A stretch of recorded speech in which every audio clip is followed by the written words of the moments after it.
Vidocq, monsieur. On vous accuse d'un meurtre. Cette fois, c'est la guillotine. Salut, c'est Maximus. Salut, c'est Decade. On vient de voir l'Empereur de Paris et on va vous en parler en 5 points. Point numéro 1, l'intrigue. Alors l'histoire nous parle de Vidocq, un personnage qu'on a déjà vu au cinéma dans le film qui s'appelle Vidocq, Captain Obvious. Il y a une première partie pour moi assez lourde, assez lente, un premier tiers où l'intrigue met beaucoup de temps à décoller. On suit Vidocq mais on ne sait pas trop ce qui se passe, on ne sait pas quels sont les enjeux du film. Et à partir du deuxième tiers, ça décolle enfin, on commence vraiment à avoir un plus d'intrigue, etc. et de retournement de situation. Et dans le dernier tiers du film, je trouve vraiment que là, l'intrigue vraiment prend sens et ça va globalement, le film tient la route. On a une histoire avec un rythme assez irrégulier. En tout cas, c'est une intrigue qui a beaucoup de personnages, beaucoup de tenants et aboutissants, mais qui ne sont pas totalement exploités et on n'a pas assez de rebondissements et de choses finalement riches dans cette intrigue. Et ça, pour le coup, c'est quand même dommage. Point numéro 2, la réalisation. Derrière la caméra, on retrouve Jean-François Richet qui a déjà fait pas mal de films de genre. Une fois de plus pour moi, la réalisation c'est aussi un point qui est pour moi mi-figue mi-raisin, j'explique. Autant je trouve que John Woo est très présent dans cette vidéo.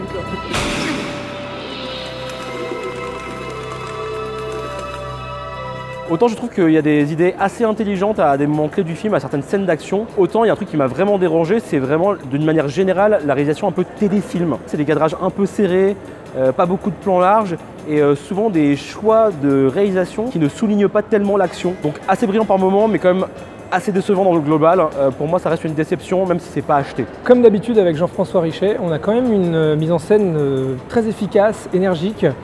Mais encore une fois qui est légèrement superficielle, qui exploite pas complètement tout ce qu'il a entre les mains. On aurait pu avoir plus de suspense, plus d'émotion, plus d'esthétisme, on aurait pu avoir plus de tout et on a juste le minimum nécessaire, ce qui est déjà énorme en France. Donc en résumé, on a une bonne réalisation quand on aurait pu avoir une grande réalisation.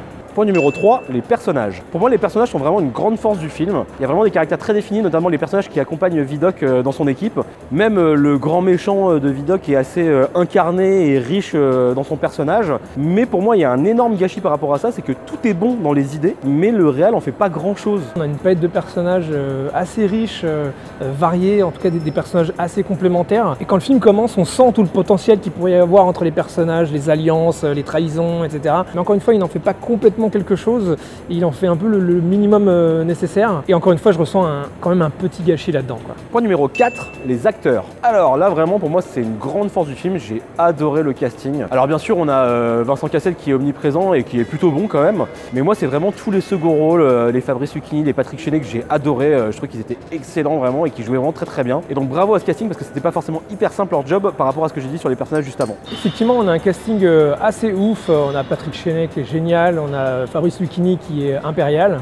Mais j'ai eu un assez gros problème avec Vincent Cassel. D'habitude, je suis toujours fan de ce qu'il fait, mais là, j'ai pas l'impression qu'il était très dirigé. Une scène, il était génial, l'autre, il était un peu à côté. Pour moi, il changeait d'attitude et de voix un peu à chaque scène. Alors, on pourrait dire oui, c'est fait exprès pour le personnage, le mystère et tout, mais moi, ça manquait clairement de cohérence. Au final, dès les premières scènes, j'ai eu ce sentiment de ne pas comprendre, de ne pas ressentir qui est Vidocq, qui est ce personnage principal, et pour moi, c'est un vrai problème. Point numéro 5, la reconstitution historique. En termes de reconstitution, le film est vraiment magnifique, que ce soit les décors ou les costumes, l'ambiance, j'ai trouvé ça vraiment super beau. Les effets spéciaux, il y en a, mais c'est pas trop dégueulasse, surtout pour un film français, j'étais vraiment bluffé. Alors je sais, ça fait moche de dire ça, mais bon voilà, c'est vrai que souvent dans des films français, t'as des FX un peu dégueulasses. Si vous êtes parisien comme moi, et que vous aimez bien redécouvrir un peu votre ville sous un autre aspect, et ben franchement, c'est hyper chouette. Mais avec tout ce super décorum, je trouve que la réalisation n'en fait pas assez. Il y a quand même des beaux plans, il y a quand même des trucs chouettes, hein, mais il y avait moyen de filmer ça encore de manière plus épique. Effectivement, c'est un très bon point de vue film. Ça fait vraiment plaisir de voir tous ces décors, toute cette ambiance reconstituée dans un film français. Il y a vraiment un petit sentiment d'immersion. On y est avec les ambiances, les odeurs, les lumières et tout. C'est assez cool. Et effectivement, les effets spéciaux sont assez soignés pour une fois, en tout cas assez discrets. Donc franchement, chapeau parce que c'est vraiment un vrai régal pour les yeux. En conclusion, malgré ses défauts par rapport à la réalisation, je trouve quand même que c'est un chouette film dans le paysage français. Certes, je m'énerve un petit peu, mais parce que j'ai une sensation un petit peu de gâchis par rapport au potentiel qu'aurait pu avoir ce film, un potentiel de ouf. Pour autant, ne croyez pas que c'est un film raté, loin de là, c'est vraiment un film sympa pour plein de choses, pour ses décors, pour ses acteurs, même son intrigue est quand même intéressante. Et il faut encourager ce genre de film au cinéma français. Donc ok, il a quelques tares, mais c'est un film qui vaut le coup, allez le voir. Je lui mets quand même 6,5 sur 10. En conclusion, je ressors de ce film avec un petit sentiment de gâchis. C'est-à-dire que niveau histoire, réalisation, personnages, thématiques, acteurs, on avait tout ce qu'il faut pour faire vraiment un grand film. Et au final, on a juste un bon film. Bon, c'est déjà énorme de réussir à faire ça, d'avoir rassemblé tous ces talents pour faire quelque chose de vraiment très regardable et d'agréable comme ça, mais je ne peux pas m'empêcher d'être un petit peu frustré. Donc je vais lui mettre la note un petit peu sévère peut-être de 6 sur 10. Servir votre pays ou bien rester dans l'ombre et la médiocrité. Il va vous falloir choisir, Médoc.